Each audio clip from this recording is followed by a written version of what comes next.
Hello viewers. आज हम समझेंगे उग्रवाद को। उग्रवाद किसे कहते हैं? उग्रवाद, देखो, उग्रवाद का जो संबंध होता है इसका मतलब होता है कट्टरता।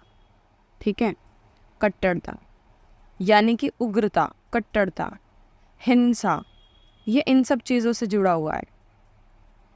दूसरे को चोट पहुंचाना, यानी कि जो उग्रवादी है वो कोई अच्छा इंसान भी हो सकता है, उसका जो एम है, उसका जो लक्ष्य है वो अच्छा भी हो सकता है, लेकिन उसका लक्ष्य जो एम है वो खतरनाक भी हो सकता है।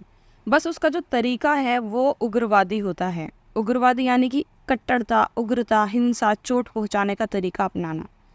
इसका मतलब होता है कि एक ऐसी विचारधारा या फिर एक ऐसा आंदोलन जिसमें हम कुछ चेंज करना चाहते हैं। मान लीजिए सरकार को चेंज करना चाहते हैं, सरकार की किसी पॉलिसी को चेंज करना चाहते हैं, या फिर कोई भी परिवर्तन लाना चाहते हैं, किसी भी संस्था में, किसी भी चीज़ में जो नापसंद है उसमें परिवर्तन लाना चाहते हैं। लेकिन हमारा परिवर्तन लाने का जो तरीका है वो कैसा है? हिंसात्मक है। हिंसात्मक यानी कि चोट पहुंचाने वाला तरीका है। तो ऐसे तरीकों को हम कहते हैं उग्रवाद। फॉर एग्जाम्पल समझ लो, सरकार कोई नई पॉलिसी लेके आई है, ठीक है, वो पॉलिसी लोगों को समझ में नहीं आ रही, लोग चाहते हैं कि वो हट जाए, वो कानून चेंज हो जाए, वो कानून या तो उसमें बदलाव हो या तो वो कानून ख़त्म हो जाए। तो लोग क्या करेंगे?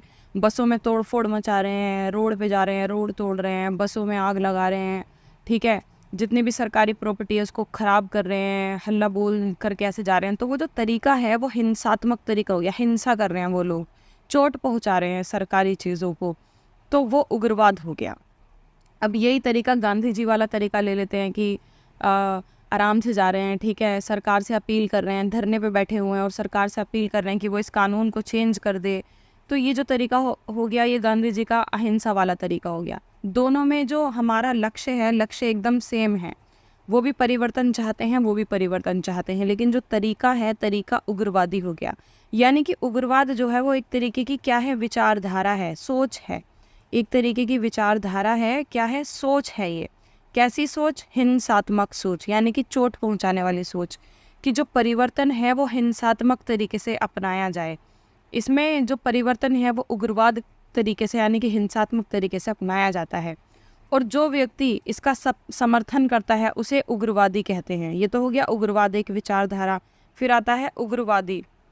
तो जो व्यक्ति उग्रवादी का समर्थक होता है उसे हम उग्रवादी कहते हैं, जो उग्रवाद का समर्थक होता है। जैसे कि मान लीजिए कि सरकार आराम से बात नहीं मान रही किसी भी व्यक्ति की, तो लोग समर्थन करते हैं कि तोड़ो फोड़ो तभी सरकार मानेगी, ठीक है, खूब सरकारी चीज़ों को तोड़ो फोड़ो, ये सारी चीज़ें करो तो सरकार जल्दी मान जाएगी, तो हम उसका समर्थन कर रहे हैं, तो यानी कि वो उग्रवादी हो गए।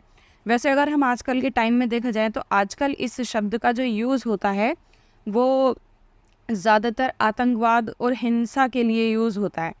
लेकिन ऐसा नहीं है। हमारे स्वतंत्रता संग्राम में जब भारतीय स्वतंत्रता आंदोलन चला था तो उस टाइम बहुत सारे उग्रवादी नेता ऐसे थे, मतलब बहुत सारे नेता ऐसे थे उस टाइम जो चाहते थे कि हमें सरकार से अपील करनी चाहिए, यानी कि प्यार मोहब्बत से बोलना चाहिए सरकार से कि वो इस शासन को चेंज करे।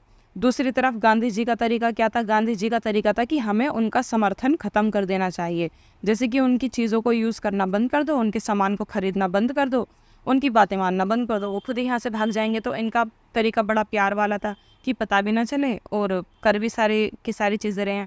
अपील वाला तरीका ये था कि उन्हें लेटर दो, उनसे बात मनवाओ तो वो मतलब शायद कुछ कर दें। अब तीसरा तरीका इसमें जो था वो बड़ा हिंसात्मक तरीका था। उसमें कुछ नेता ऐसे थे, बहुत सारे थे, लेकिन मैं एक दो के ही नाम बताऊंगी। वो थे जैसे कि भगत सिंह, चंद्रशेखर आज़ाद, राजगुरु, रासबिहारी बोस। इस तरीके के कुछ नेता थे जो कहते थे कि ब्रिटिशर्स हमारा भला चाह ही नहीं सकते, वो हमारी अपील कभी नहीं सुनेंगे, हम उनसे प्यार से बात करेंगे वो कभी नहीं सुनेंगे, हमें हिंसात्मक तरीके से कार्यवाही करनी पड़ेगी, यानी कि हमें प्लानिंग करनी पड़ेगी, ये जहाँ पे मिले इनको पीटो, ठीक है, इनके खिलाफ प्लानिंग करो, इन्हें परेशान करो ताकि ये यहाँ से भाग जाएं। तो ये वाला जो तरीका हो गया वो हिंसात्मक तरीका हो गया।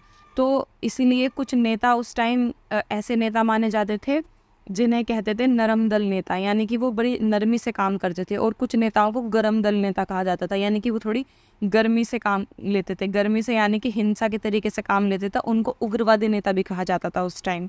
तो वो कोई गलत के लिए काम थोड़ी कर रहे थे, वो तो हमारी आज़ादी के लिए काम कर रहे थे। और जो ख़राब लोग थे, जो हमें परेशान कर रहे थे, उन्हें भगाने का काम कर रहे थे। बस उनका तरीका हिंसात्मक था, इसलिए उनको उग्रवादी नेता कहा जाता है। तो उग्रवाद का जो मतलब है वो एक तरीके से होता है कि इस तरीके की सोच रखना, इस तरीके में समर्थन देना कि परिवर्तन लाने के लिए जो तरीका है वो हिंसात्मक तरीका अपनाया जाए, तो उसे हम उग्रवाद कहते हैं।